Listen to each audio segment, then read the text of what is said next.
ఇవాళ అర్జెంటుగా అధికారంలోకి రావటం కోసం నీ రౌడీ మూకల్ని వెంటేసుకొని కార్యక్రమాలు చేస్తున్నావు. నీ ఆటలు సాగనీయం. ఇక ఇదే విధానం కొనసాగితే రాబోయే రోజుల్లో నేను ఎక్కడ కట్టడి చేయాలో ఎలా చేయాలో మాకు తెలుసు.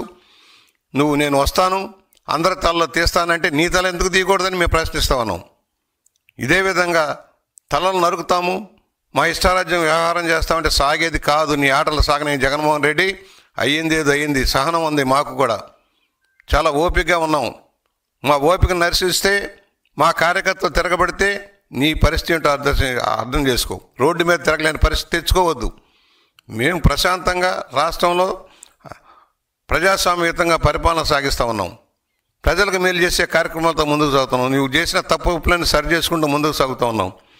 ఇవాళ ఒకటే, మీరు ఏ విధంగా అరాచకాన్ని ప్రోత్సహిస్తున్నారో నీ ప్రకటనలు సమర్థిస్తున్నావు. నిన్న ప్రెస్లో కూర్చొని 2 గంటల 40 నిమిషాలు సమర్థించుకుంటా ఉన్నావు. తప్పేమిటి అంటున్నావు. నేను అంటున్నా తప్పేముంది, నిన్ను చంపేస్తే తప్పేముంది, నీ విధానమే మేము కూడా అవలంబిస్తే తప్పేంటి అని అడుగుతా ఉన్నా. సూటిగా ప్రశ్నిస్తా ఉన్నా. జగన్మోహన్ రెడ్డి ఖబర్దార్, జాగ్రత్త.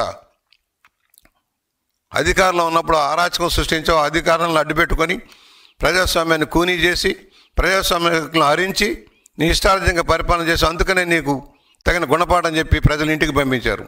మరలా తిరిగి అధికారంలోకి వచ్చేస్తున్నాను మీ పని పడతానంటే ఎవరయ్యా నీకు ఓట్లు వేసేది? ఎందుకు వేస్తారు? ఎవరికి మేలు చేసావని? కులాల పేరుతో మతాల పేరుతో విభజించి పాలించే విధానంలో నువ్వు వెళ్తూ ఉన్నావు. కులాలను రెచ్చగొడుతున్నావు, మతాలను రెచ్చగొడుతున్నావు. నీ అరాచక విధానానికి ఒక ఆయుధాలాగా వాడుకోవడానికి ప్రయత్నం చేస్తున్నావు. ఏం చేసావని నీకు ఓట్లు వేయాలి? ఎందుకు వేయాలి?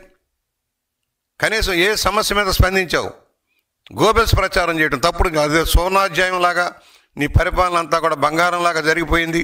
అంత అద్భుతాలు జరిగిపోయినాయి. ఏం చేసావు? ఒక్కడికి ఉద్యోగం ఇచ్చావా? ఒక ఉపాధి కల్పించావా? ఏమైనా చెప్పు. నీవు ఛాలెంజ్ చేస్తున్నారా? ఉమ్మడి వేదిక మీద మాట్లాడదాం. నువ్వు రా, నేను వస్తా. నువ్వు 5 ఏళ్లలో నువ్వు చేసినదో చెప్పు. నీకు దన్నుంటే చెప్పు, నేను వస్తాం. నువ్వేం చేయలేదో మేము చెబుతాం. కనీసం చెప్పుకోవడానికి ఏం మిగిల్చుకున్నావు నువ్వు? 151 మంది అధికారం ఇస్తే అరాచక పాలన సాగించావు, ముఠా రాజకీయాలను శాసించావు, అవినీతి అక్రమాలను పెంచి పోషించావు, లిక్కర్ స్కాములు, మైనింగ్ స్కాములు, ఆఖరికి టీటీడీ ధర్మశాలను కూడా దోపిడీ చేసావు. నీకు మాట్లాడే హక్కు లేదు, ప్రజాస్వామ్యం గురించి మాట్లాడే హక్కు లేదు. పోలీసు యంత్రాంగాన్ని దుర్వినియోగం చేసి ఏ విధంగా చేసావో మనం చూసాం. నాయకులను ఏ విధంగా జైళ్లలోకి పెట్టడానికి ప్రయత్నం చేసావో మనం చూసాం. తప్పుడు కేసులు పెట్టడానికి ఎలా ప్రయత్నం చేసామో చూసాం. ప్రజాస్వామ్యాన్ని అంచివేసావు, హక్కులను అంచివేసావు, ఉద్యోగులను కానీ అందరికీ మోసం దగా చేసావు. నీకు అందువలన ఒకటే చెబుతున్నాం, ఈ రోజున ప్రజల్ని ప్రభుత్వం వల్ల, ప్రభుత్వం రాకతలిగి జరిగిన సంఘటన తెచ్చి ప్రభుత్వానికి పావనం చూస్తావు. నీ వల్ల పోయాడు. నువ్వు వస్తావు, ఏదో ఉద్ధరిస్తావు అనుకున్నాడు. నీ వల్ల అనేక మంది పోయారు, అప్పుల పాలైపోయారు, దివాళా తీసిపోయారు. దోపిడీ ఏదనంటే నీవు నీ అనుచరులు మాత్రమే దోచుకున్నారు. నీవు నీ బంధుజనంతో అధికార యంత్రాంగాన్ని నింపి అరాచకం సృష్టించావు. కితాబులు ఇస్తున్నావు అందరూ గొప్పవాళ్ళని. నువ్వు ఒక దోపిడీదారివి, నువ్వు దొంగవి, పచ్చి దొంగవి, 420 చీటర్వి, ప్రజలను చీట్ చేసావు. నువ్వు కితాబులు ఇస్తావు, వాడు మంచివాడు, వీడు మంచివాడని. లిక్కర్ స్కామ్లో దోషులు అందరూ మంచివాళ్లే, ఎర్రచందనం దొంగలంతా మంచివాళ్లే, మైనింగ్ దోపిడీదారులంతా మంచివాళ్లే. ఈ విధమైన విధానం సరైంది కాదు. ఏదైతే కూటమి ప్రభుత్వం మీద నమ్మకం పెరుగుతూ ఉంది, కష్టాల్లో కూడా ఆదుకుంటారు, చెప్పినవన్నీ అమలు చేస్తున్నారన్న నమ్మకంతో ప్రజలు ఉన్నారు. దాన్ని వమ్ము చేయడం కోసం ఏదైనా ఒక సంఘటన, విశాఖలో పెట్టుబడిదారులు సదస్సు జరుగుతూ ఉంటే దాన్ని అడ్డుకోవడం కోసం ప్రయత్నం చేసిన సంఘటన మర్చిపోలేదు. అదే చంద్రబాబు గారు విజయనగరం పర్యటనకి వెళ్తానంటే ఎయిర్పోర్ట్లో అడ్డుకున్న పెద్ద మనిషి నువ్వు. ఇవాళ ఏదైతే యోగా డేగా ప్రపంచ యోగా దినోత్సవాన్ని జరుపుకోవడం కోసం రేపు ప్రయత్నం మొదలెడుతుంటే 2 రోజుల ముందు అలజడి సృష్టించడం, దాన్ని తప్పుదారి పట్టించేదానికి ప్రయత్నం. పెట్టుబడులు రావద్దంటావు, ఎవరైనా రాష్ట్రానికి ఆర్థిక సహకారం చేస్తామంటే ముందుకు రావద్దంటావు, వాళ్ళందరికీ తప్పుడు పిటిషన్లు పంపిస్తావు. నీ బతుకే అబద్ధాల బతుకు, నీ జీవితమే అబద్ధాల బతుకు, అరాచక అక్రమాలకి కేంద్ర బిందువు నువ్వు. నీ ఆటలు సాగనేమని కూడా మేము హెచ్చరిక చేస్తూ ఉన్నాం. ఇవాళ ఏదైతే ఉందో శాంతి భద్రతలు చేతుల్లోకి తీసుకుంటామంటే అయ్యేది కాదు. కఠినంగా వ్యవహరించాల్సిన పరిస్థితి వస్తుంది. కఠినంగా వ్యవహరిస్తే నువ్వు బయటకు తిరగలేవు, తిరిగే పరిస్థితి లేకుండా తెచ్చుకోకు. నీకు కూటమి ప్రభుత్వం ప్రజాస్వామ్యయుతంగా హక్కుల్ని కాపాడుతుంది.